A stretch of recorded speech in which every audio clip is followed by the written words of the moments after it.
The president of France caught paying his hairstylist 10,000 euros a month from tax money?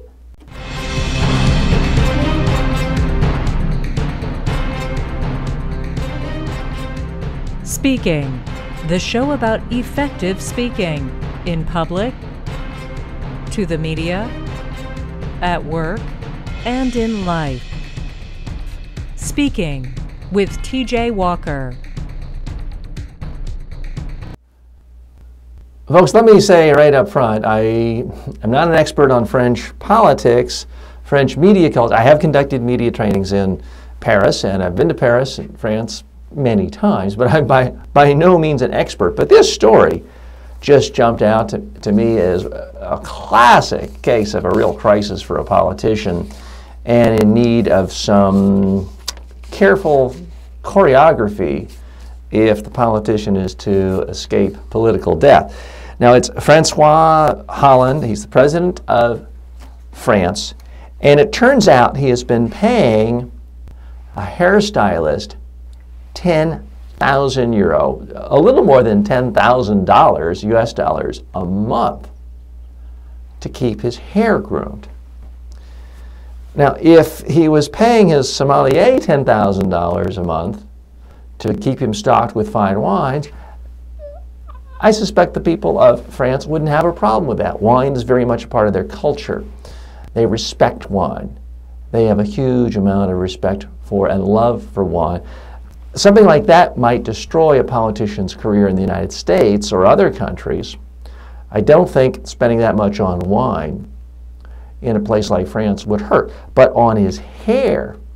Now, so it's a shockingly high number, but what I didn't know, which is a little bit shocking, is that's how much money the typical minister is paid for full-time employment in the French government. And that's less, substantially less than what a U.S. minister is paid for an equivalent position in the cabinet, for example.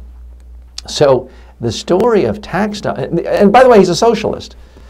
So ostensibly, someone who is there to care for the little guy, the average man, the average woman, they're raising their economic status to spend that much on an incredible perk. Now, here's the other thing.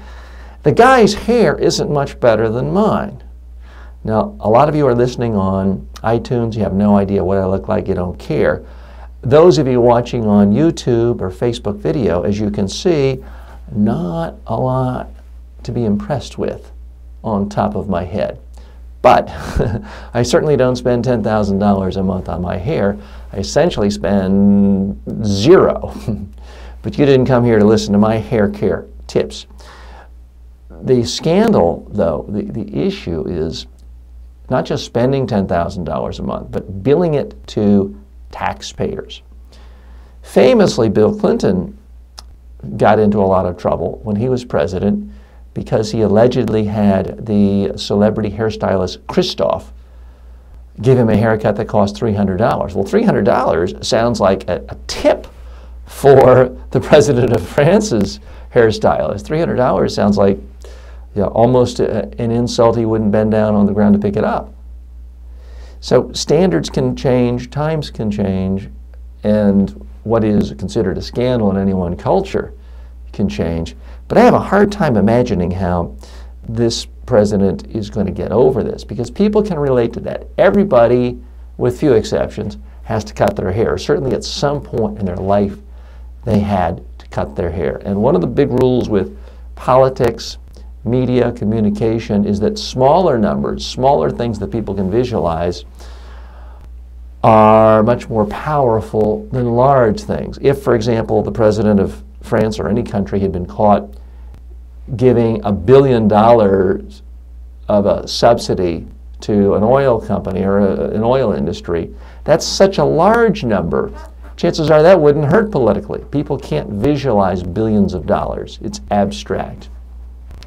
But people can visualize, well, when I go to my hairdresser or my barber, I have to pull my wallet out or pull my purse out, and I have to take out X number of dollars or euros. They can visualize it. And that's typically what causes a lot more rage in people and makes them upset.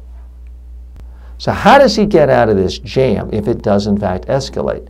Now, as I record this podcast and this TV show, this scandal erupted maybe a week ago. I'm recording this in late July of 2016. So it's always risky making predictions when you might not be hearing this until 2018, and the scandal is either long forgotten or he was run out of office. I can't tell you what will happen in either way.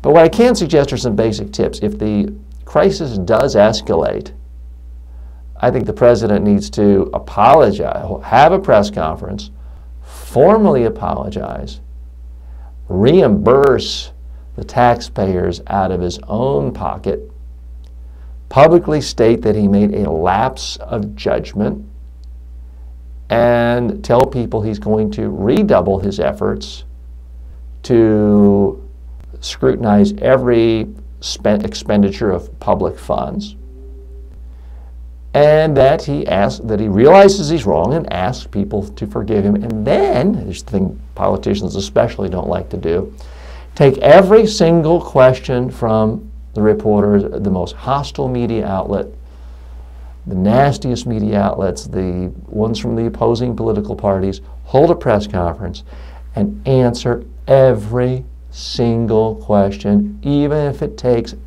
10 hours. That is my advice for what the President of France should do to essentially lance this boil, to make this crisis diffuse. Otherwise, there's a chance the pressure builds and builds and builds, gets worse and worse, and can create long-term political disaster for him. Sometimes you have to nip this in the bud. One of the best examples of this from an American politician I'll give you in a moment. To hire TJ Walker as a keynote speaker or workshop leader for your next conference, call 212-764-4955.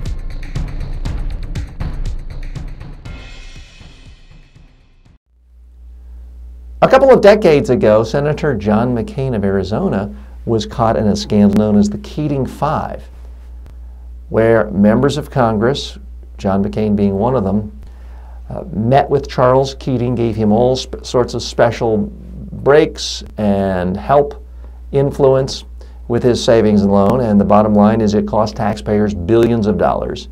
And it was a clear-cut case of essentially corruption. John McCain weathered the storm. You rarely hear people talk about it. When he ran for president in 2008, nobody even talked about it because he did such a great job of getting it all out in the open back when the issue happened. He said he was sorry. He said he was wrong. He did essentially an apology tour. He took every single question a reporter had on the topic again and again and again. Some reporters said, hey, I'm tired of talking about it. It got to the point where it seemed as though McCain was chasing reporters out to the parking lot to keep talking about this issue. He essentially talked it out. If you talk something out, especially if you've apologized, you've said you've done something wrong, you've made amends, what you do is you rob people of the opportunity for new news hooks to keep talking about it. They seem classless. They seem mean-spirited. They continue to talk about it. So John McCain, I think even today, decades later, is sort of a prime example of the right way to handle a crisis in the media if you are a politician. What do you think? And certainly if we don't have a huge audience in France, but any of you who are listening in France, I'd love to hear your opinion on this. Please send a tweet at TJ Walker on Twitter. You can always send me an email, tj@mediatrainingworldwide.com. Are you bothered by this? Is this a media crisis, or is this just a bunch of nonsense? I just have a very difficult time fathoming how voters especially the supporters of a socialist president, wouldn't be wildly offended and angry to the point of blood coming out of their eyes, hearing that their tax dollars had been spent on a hairstylist for the president, especially when this is a very, very ordinary middle-aged man without a lot of hair. It's certainly not beautiful, gorgeous locks, although I'm not sure that would make a difference. I don't think a woman could survive a political crisis like this in office, putting a tab like that to the taxpayers, but we'll see. New female head of government, prime minister in England, as I record it, in Great Britain, as I record this, maybe one in the United States soon as well. I'm T.J. Walker. Thanks for joining me. As always, may all of your presentations in life be a huge success. Speaking with T.J. Walker is the #1 rated daily streaming TV and radio show devoted to all aspects of speaking and communication. If you received value from this show, then please subscribe to it at MediaTrainingWorldwide.com. Please review the show, leave comments, and share it with your friends and colleagues today.